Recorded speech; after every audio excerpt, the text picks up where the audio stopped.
ব্রজের বাঁকা কালো সখা এসেছে রে নদিয়া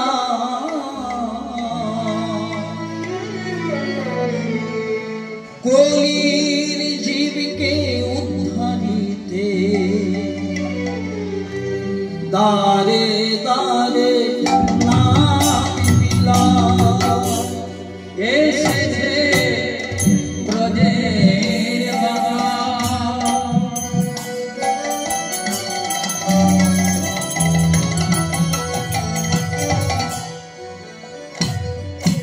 এসেছে ব্রজের বাবা কালো সখা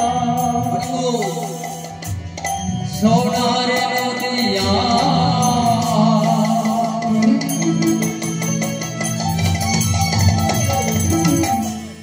কলির জীবকে উদ্ধারিতে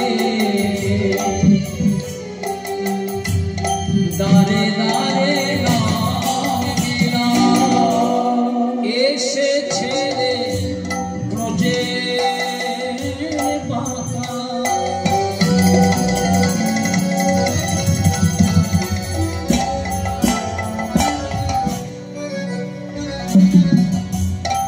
এসেছে রে ব্রজের বাঁকা কালো সখা এসেছে নদিয়া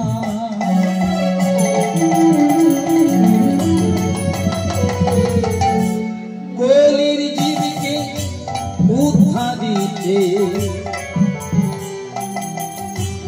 দারে দারে নাম দিলা এসেছে ব্রজে ভক্তমণ্ডলী মায়েরা একটা গ্রামে একজন সন্ত থাকতো মানে সাধু বাবা তো সাধু বাবার কাছে যদি কেউ বলতো রাধে শ্যাম খুব রেগে যেত আর কেউ যদি বলতো সীতারাম খুশি হতো যদি কেউ রাধে শ্যাম বলতো বাবা তো সাধু বাবা রেগে যেত আর কেউ যদি বলতো সীতারাম তো খুশি হতো তো এই খবরটা যখন ছোট ছোট বাচ্চাদের কানে পৌঁছে গেল তো বাচ্চারা তো ছিটুস পেলেই হয় বলে বুড়া সাধু রাধার সামনে রাগে তো এই যখনই সাধু বাবা রাস্তায় বেরিয়ে যায় সবাই বলে রাধে রাধে রাধে আর সাধু তখন ডান্ডা উঠিয়ে দৌড়ে আসে তো সেই গ্রামে একজন বৈষ্ণব একজন জ্ঞানী একজন ভক্ত একজন পণ্ডিত একজন রসক শেষে পরে বলছে বাবা আপনি কেমন সাধু হ্যাঁ আপনি রাধের শ্যাম বলে রেগে যাচ্ছেন আর সীতারাম বলে আনন্দ পাচ্ছেন ব্যাপার কি আরে যেটাই জল সেটাই ওয়াটার সেটাই তো পানি তো এই ভেদটা যদি আপনার মনের মধ্যে না হয় তাহলে আপনি জগৎকে কি শিক্ষা দেবেন বলছে তোমরা আসল ব্যাপারটা জানো না এই গ্রামে অনেক মানুষ আছে যারা সব কিছু করে কিন্তু ভগবানের নাম করে আমি রাধের শ্যাম বলে রাগি কেন জানো যত আমি রাধের শ্যাম বলে রেগে যাই গ্রামের ছোট ছোট ছেলে মেয়েরা আমি রাগি বলে আমি রাস্তাতে বেরোলে বলে রাধে শ্যাম রাধে শ্যাম রাধে শ্যাম আর যখন ওরা বলে রাধে শ্যাম তখন আমি বলি সীতারাম সীতারাম তাহলে পক্ষান্তরে কি হয় গ্রামে ভগবানের নামের চর্চা হয় যারা প্রকৃত ভক্ত হয় তাদের বাইরেটা দেখে বোঝা যাবে না বাবা যেমন নারকেলের উপরটা শক্ত না এবার নারকেলের উপরটা নিয়ে যদি কেউ কামড়া কামড়ি করে আস্বাদন পাবে বাবা প্রথমে আস্বাদন করতে গিয়ে দুই চারটি দাঁতও ভেঙে যেতে পারে কি বটে রে বাবা এবার সেটাকে ছুঁড়ে ফেলে দেবে কিন্তু যে নারকেল খেয়েছে গল্প করনি এই যে গল্প করা যাবে না কিন্তু যে নারকেল খেয়েছে এই ফিডব্যাক গুলো বাড়িয়ে দাও যে নারকেল খেয়েছে তার হাতে যদি একটা নারকেল দিয়ে বলে দেখ কেমন করে খেতে হবে যদি তার চোখের সামনে ভেঙে দেয় আর ভেতরে সাদা শ্বাসটা বের করে দেয় তখন আনন্দ তেমনি এই হরি নামের তত্ত্ব কৃষ্ণ তত্ত্ব গুরু তত্ত্ব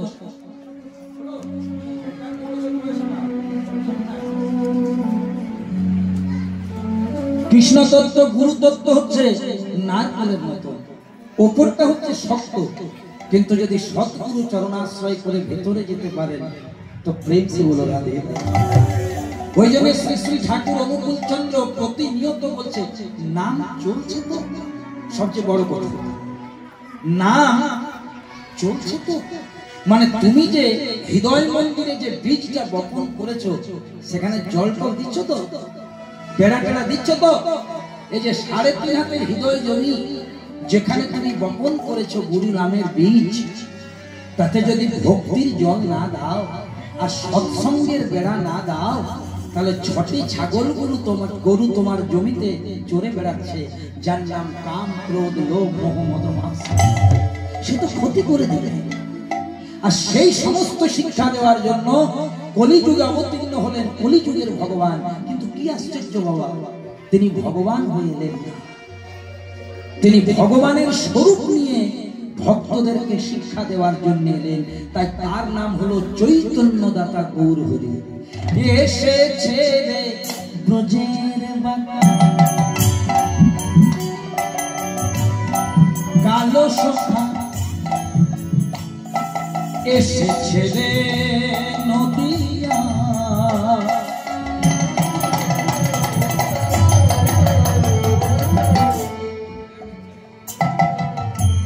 কলির জীবকে উদ্ধারিতে দাঁড়ে দাঁড়ে নাম পিলা হয়েছে ছেড়ে ব্রজে মাতা।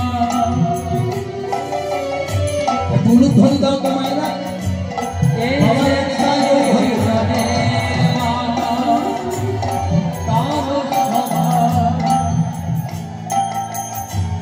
সোনার নদিয়া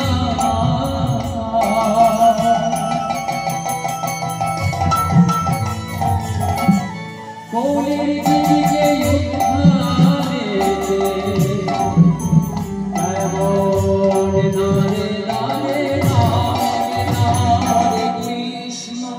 হরে কৃষ্ণ কৃষ্ণ কৃষ্ণ হরে হরে রাম হরে রাম রাম রাম হরে হরে হরে কৃষ্ণ কৃষ্ণ কৃষ্ণ হরে হরে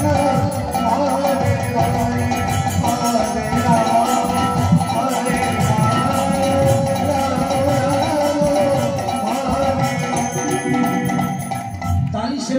ताली सेवा करके देखो हरिनाम संकीर्तনের হরিবাসরে দেখুন বাবা,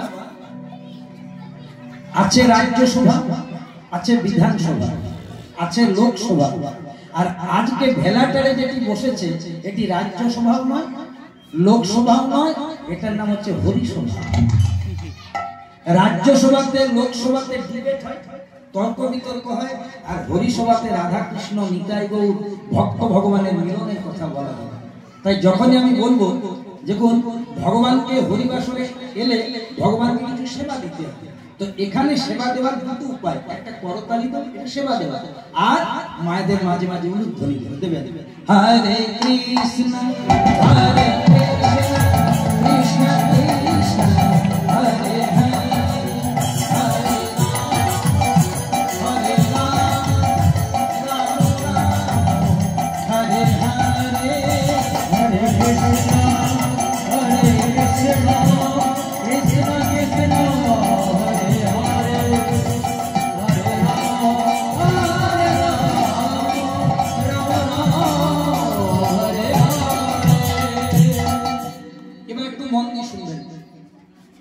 রাত্রি তখন 12টা, যেটাকে বলে মধ্যরাত, একবারে ভাগ করতে সিদ্ধান্ত।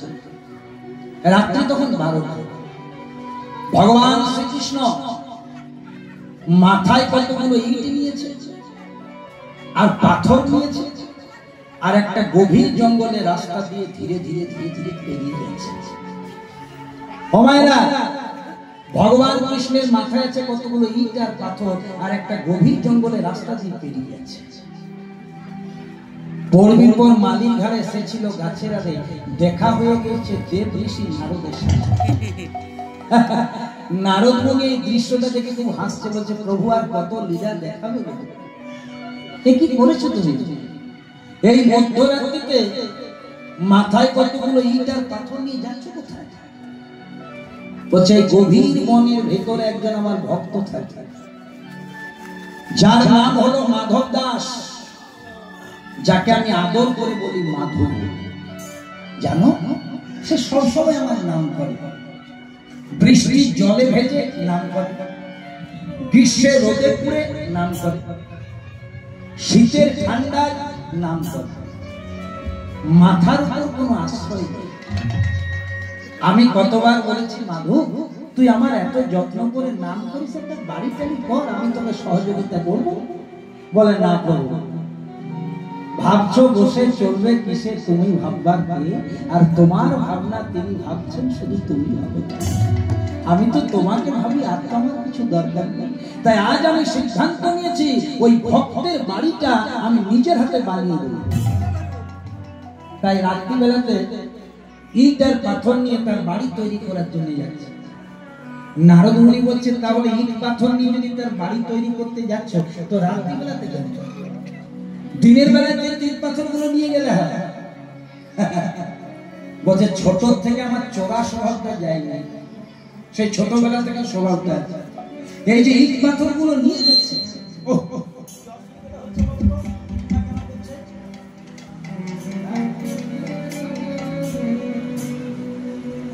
এই যে ইট পাথর গুলো আমি নিয়ে যাচ্ছি, এগুলো তো আমার নয়, এগুলো তো অন্য কারো। তো দিনের বেলায় তো খুঁজলে দেবে না, তাই রাত্রিবেলাতে পাচার করে দিচ্ছি, যেটা আমার কাজ। প্রেম সে বলি রাধে রাধে।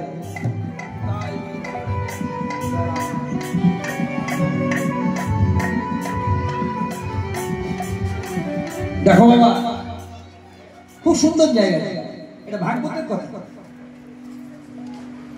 তখন মনে মনে দেবশ্রী নারদ চিন্তা করলেন, যাও, যে ভক্তের জন্য স্বয়ং ভগবান রাত্রিবেলায় চুরি করে ইট পাথর পর্যন্ত নিয়ে যাচ্ছে, সে তো কোনো সামান্য ভক্ত নয়।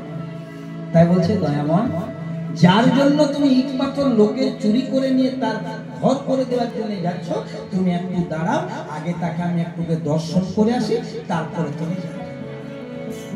ভগবান কৃষ্ণচন্দ্র বলছে নারদ মুনি, হরিনাম কৃষ্ণ নাম বড়ই মধুর, আর যেজন কৃষ্ণ ভজে সে হয় বড় চতুর। তুমি নারদ হয়ে যেও না, তুমি ধরা পড়ে যাবে, ভক্ত পরীক্ষা করতে যাবে, একটু ছদ্মবেশে যাবে। নারদ মুনি আমার পরম বৈষ্ণব সাজলেন, সারা গায়ে গঙ্গা মাটি, লোলাতে হরি মন্দির তিলক, গলায় তুলসী কাঠের মালা, গায়ে নামা বলি, মুখে কৃষ্ণ নামের মালা। চলে গেলেন কোথায়?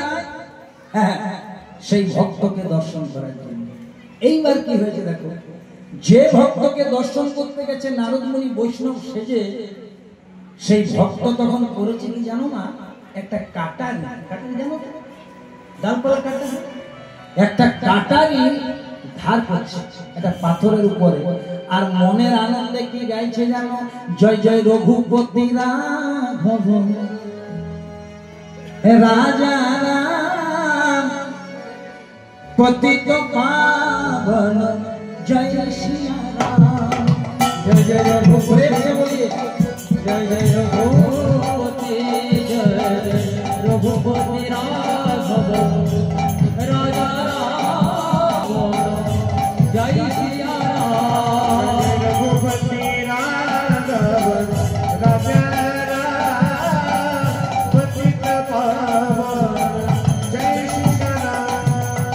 रघुपति राघव राजा राम पतित पावन सीता। जय जय रघुपति राघव राजा राम पतित पावन जय सिया राम। सीता राम बोलो सीता राम, सीता राम बोलो सीता राम, सीता राम बोलो सीता राम, सीता राम बोलो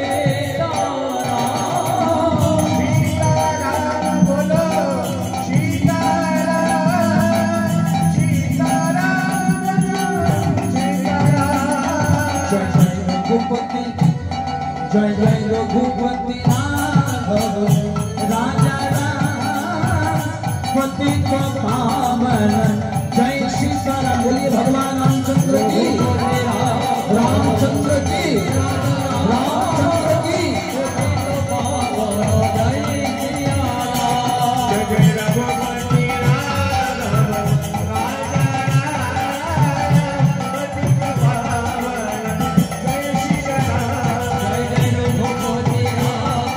हरि बोल।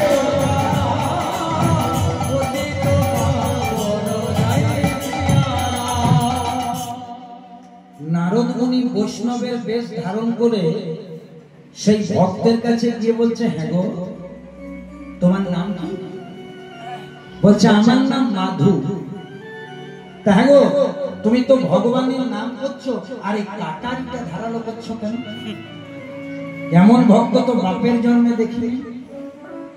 যে মুখে নাম করে সে তো বৈষ্ণব, সে আবার কাটারি ধারালো করবে। ও কাটারি কেন ধারালো করছি শোনো। বলছে আমি 3 জনকে খুঁজে বেড়াচ্ছি। নাম আমি করি ঠিকই, কিন্তু 3 জনকে আমি খুঁজে বেড়াচ্ছি। বেটাদেরকে যদি পাই না তো তাদের আর রক্ষা নেই জীবন। এগুলো কোনো মন গড়া গল্প নয় বাবা, ভাগবতীয় সিদ্ধান্ত। আচ্ছা 3 জনকে যে খুঁজে বেড়াচ্ছ, সেই 3 জনকে বলছে শুনবে। প্রথম জনের নামটা শুনে। প্রথম জনের নাম হচ্ছে ভক্ত প্রহ্লাদ। ভক্ত প্রহ্লাদ, ভক্ত প্রহ্লাদ যে ভক্তের একদম শেষ পর্যায়ে, তাকে তুমি কি করবে? এই কাটাইটা ধার করছো যে পেলেই দুটুকরো কেন, কি করলো? বলছে শোনো, মা লক্ষ্মী সাধ করেছে স্বামী নারায়ণকে নিজের হাতে 52 ব্যঞ্জন রান্না করে সেবা করাবে। উনি তো ভক্ত ভগবান, ভক্তের বাড়িতে তো পায়। মা লক্ষ্মীর আবদার হলো স্বামী তুমি ভক্তের ভগবান, কিন্তু তুমি তো আমার স্বামী, আমার বরের মনের স্বাদ, আমিও তো তোমার একজন ভক্ত। আমি 7 তরকারি রান্না করে তোমাকে সেবা করাবো, আমার ইচ্ছাটা পূরণ করে দাও। নারায়ণ কথাগুলো প্রমিস আজকে যাও। মা লক্ষ্মী 7 তরকারি রান্না করে নারায়ণের জন্য সেবার থালা পসরা সাজিয়ে বসেছে। আসন পাতলো, নারায়ণ বসলো, মা লক্ষ্মী বা সেবা দিয়েছে আর বাতাস সবে মাত্র শাক আর অন্নটা মুখে নিতে যাবে, এদিকে ভক্ত প্রহ্লাদের পিতা হিরণ্যকশিপু, ভক্ত প্রহ্লাদ হরিনাম করার অপরাধে ভক্ত প্রহ্লাদকে ফেলে দিল একটা কড়াইয়ে গরম তেলে। আর যেই না কড়াইয়ের মধ্যে ফেলে দিল, ভক্ত প্রহ্লাদ চিৎকার করে বলে উঠলো, হে নারায়ণ বিপদ ভঞ্জ দয়া করো মোরে, তুমি ছাড়া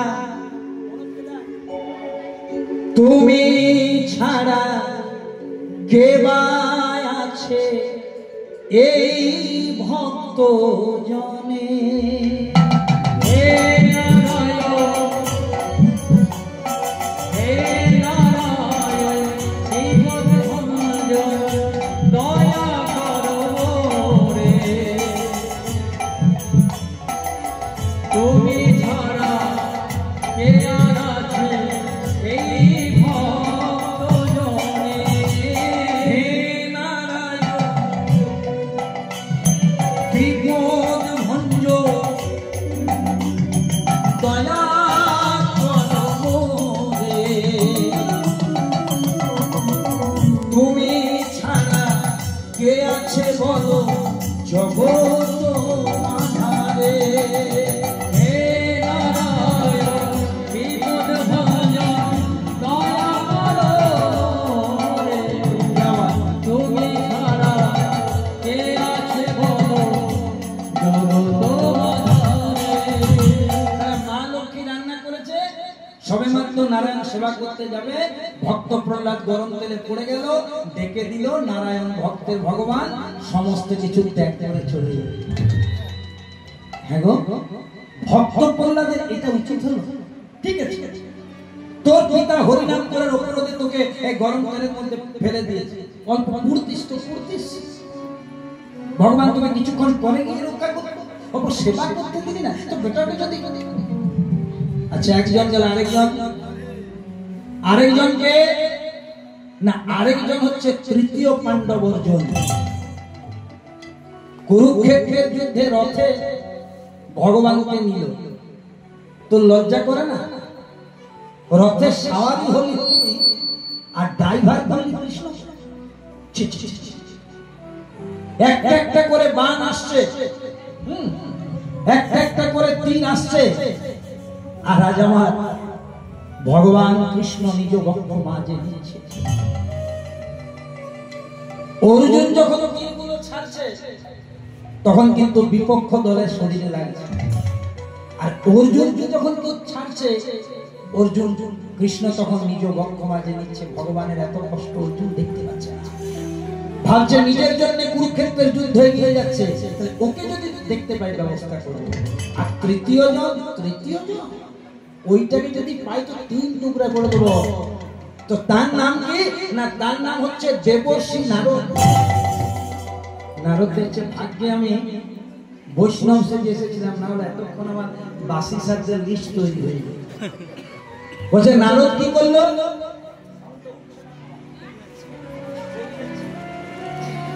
নারদ কি করলো, বলছে কি করে না, ওকে 24 ঘন্টা ভগবানের নাম করতে কি বলে। কেউ যদি 24 ঘন্টা ভগবানের নাম করে, ভগবানের লক্ষ্য কিন্তু সবসময় তার দিকে।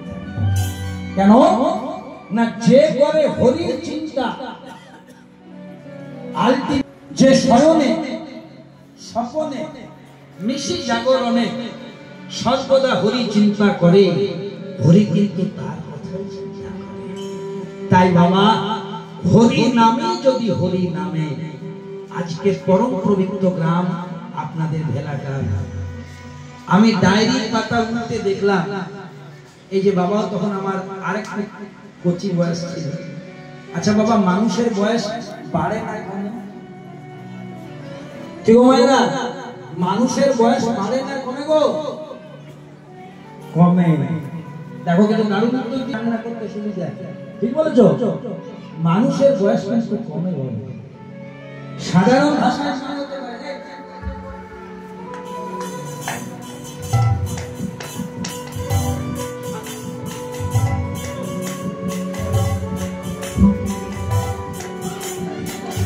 যদি বলেন কেন, ধরুন আমি সব্যসাচী চ্যাটার্জি, ভগবান আমাকে পরমায়ু দিয়েছে, মনে করুন জাস্ট এক্সাম্পল 70 বছর।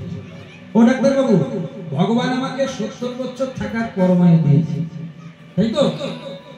হরিবাবু, যত দিন যাচ্ছে খরচা হচ্ছে, হ্যাঁ, যত সময় যাচ্ছে কমে যাচ্ছে, তাহলে মানুষের বয়স কিন্তু কম।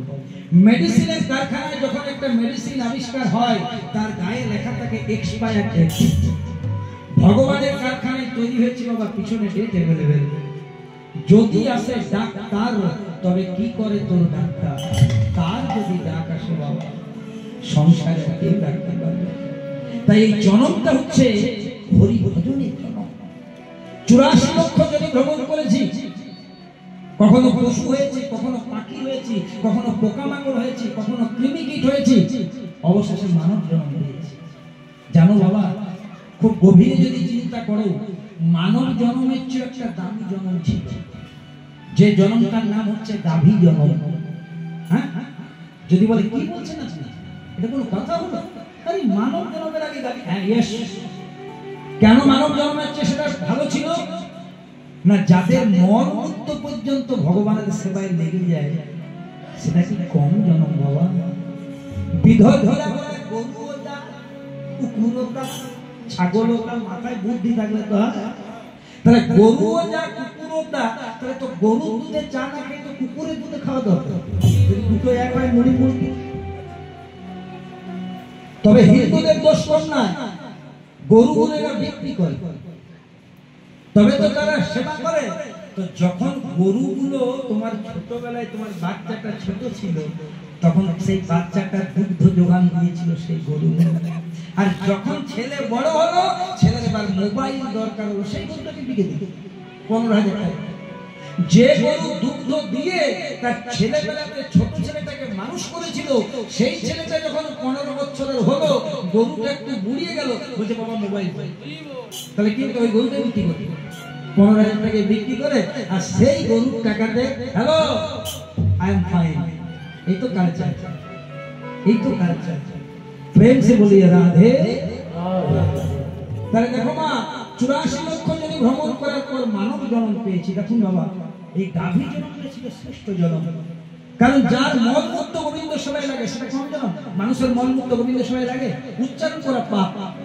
এমনকি গাভীর চামড়া দিয়ে এই মহাপ্রভুর হরিনামে শ্রীফল হয়। তাহলে কত দামি জন্ম। তথাপি আমরা ভগবানকে বলেছিলাম, ঠাকুর একটা জন্ম দেবে, যে জন্ম পেয়ে বদন ধরে তোমার নাম গাইব, কর্ম দিয়ে তোমার নাম শুনবো, হাত দিয়ে তোমার সেবা দেব, পা দিয়ে তোমার কীর্তন শুনতে যাব। যা তোকে দিলাম মানব জন্ম। এই মানব জন্ম হচ্ছে বাবা হরি বলা জন্ম। এই জন্মকে যদি দিনান্তে একবার হরিকে স্মরণ না করা হয়, গুরুকে স্মরণ না করা হয়, হরি ভজন না করা হয়, তাহলে ভগবানের সাথে কিন্তু বড় দুষ্কর্ম করা হয়।